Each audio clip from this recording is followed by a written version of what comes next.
Transport Minister. माननीय सभापति जी, आपकी अनुमति से मैं सिडनी और पेशावर की घटनाओं पर ये वक्तव्य दे रही हूँ।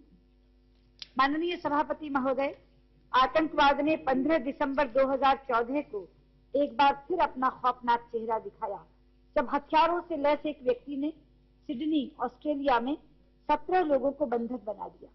बंधक बनाने की ये घटना सिडनी के व्यस्ततम हिस्से सेंट्रल बिजनेस डिस्ट्रिक्ट के मार्टिन प्लेस में स्थित लिंच कैफे में वहां के स्थानीय समय प्रातः 9:45 पर घटी। इस कैफे में बंधकों में 2 युवा भारतीय IT प्रोफेशनल श्री पुष्पेंदु घोष और श्री विश्वकांत अंकी रेड्डी शामिल थे। ये वहां इंफोसिस के लिए वेस्टपैक बैंक के एक प्रोजेक्ट पर कार्य करते हैं, जो इस कैफे के नजदीक है। श्री घोष एक भारतीय नागरिक हैं और श्री अंकी रेड्डी भारतीय मूल के ऑस्ट्रेलियाई नागरिक हैं। सभापति जी, हमारी सरकार श्री घोष और श्री अंकी रेड्डी की सुरक्षा के लिए ऑस्ट्रेलियाई सुरक्षा एजेंसियों के साथ लगातार संपर्क में थी। प्रधानमंत्री जी स्वयं पूरी स्थिति पर नजर रखे हुए थे और लगातार निगरानी कर रहे थे।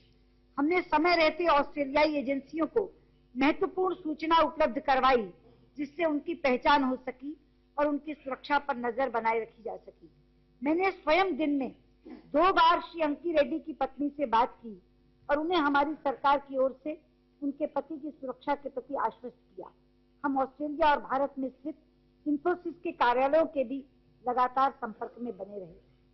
सभापति जी, ये बंधक संकट 14 घंटे के बाद 16 दिसंबर को स्थानीय समय प्रातः 2 बजे समाप्त हुआ। दोनों भारतीयों को सकुशल बचा लिया गया है और उनका स्वास्थ्य ठीक है। हम संकट की इस घड़ी में उनकी बहादुरी की प्रशंसा करते हैं। हम श्रीमती शिल्पा अंकी रेड्डी की बहादुरी की भी प्रशंसा करते हैं, जिन्होंने संकट की इस घड़ी में कभी भी आशा नहीं छोड़ी और धीरज बनाए रखा। सभापति जी, जैसे ही बंधक बनाने की घटना प्रकाश में आई, हमने सिडनी स्थित हमारे कौंसलावास में स्थित कर्मचारियों की सुरक्षा को स्थानीय सुरक्षा एजेंसियों के साथ मिलकर सुनिश्चित किया।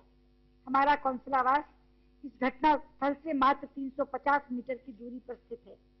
कौंसलावास को तुरंत ही बंद कर दिया गया, लेकिन वीजा, पासपोर्ट, OCI और PIO कार्ड की काउंसलर सेवाओं को घटना स्थल से सुरक्षित दूरी पर जारी रखा गया। प्रधानमंत्री श्री नरेंद्र मोदी ने कल ऑस्ट्रेलियाई प्रधानमंत्री टोनी एबट से बात की और बंधक संकट से निपटने और बंधकों की रिहाई के लिए उनके कुशल नेतृत्व के लिए उन्हें धन्यवाद दिया। प्रधानमंत्री जी ने 2 निर्दोष बंधकों की मृत्यु पर उनके परिवारजनों के प्रति भी गहरी संवेदना प्रकट की। माननीय सभापति महोदय, सिडनी में हुई ये घटना विश्व में कहीं भी हो रहे आतंकवाद के खतरे के प्रति सरकारों, समाज और व्यक्तियों के लिए एक चेतावनी है। हम स्वयं वर्ष 2001 में हमारे लोकतंत्र के इस मंदिर, संसद पर हुए आतंकवादी हमले के शिकार रहे हैं।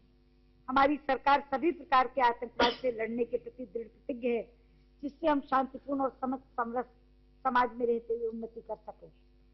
सभापति जी, अभी पूरब में सिडनी की हुई घटना की गूंज थमी भी नहीं थी कि हमारे पश्चिम में पेशावर में हाल ही के दिनों का सबसे बीभत्स कत्लेआम देखने को मिला।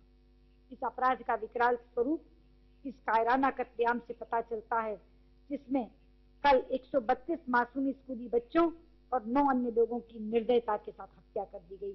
सारे विश्व ने इसकी निंदा की है। हमारी सरकार ने तुरंत कड़े शब्दों में इस आतंकवादी हमले की निंदा की। जब प्रधानमंत्री जी ने इस कायरानापूर्ण आतंकी हमले को निरर्थक, अवर्णनीय, निष्ठुर हरकत कहा, उस समय वो समूचे देश की भावना को व्यक्त कर रहे थे। संकट के इस समय में हमने सीमाओं और विवादों से ऊपर उठकर शोक संतप्त परिवारों के प्रति अपनी गहरी संवेदना व्यक्त की है और उन तक अपनी संवेदना पहुंचाई भी है। प्रधानमंत्री मोदी जी ने देर रात स्वयं पाकिस्तान के प्रधानमंत्री नवाज शरीफ से बात की और उन्हें बताया कि भारत के लोग इस हृदय विदारक समय में पाकिस्तान के लोगों और शोक संतप्त परिवारों के दर्द और उनके अवसाद में बराबर के साझीदार हैं और संकट के इस समय में उनके साथ एकजुटता के साथ खड़े हैं। माननीय सभापति महोदय, पिछले 2 दिनों की घटनाएं 2 अलग महाद्वीपों में हुई, 2 अलग अलग गोलार्धों में हुई, हमारे पूरब और पश्चिम में हुई और हताशा से भरी ये दोनों घटनाएं हमें आतंकवाद का काला चेहरा दिखाती हैं।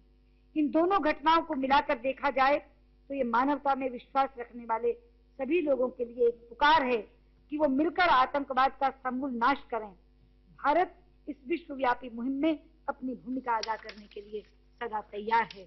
धन्यवाद।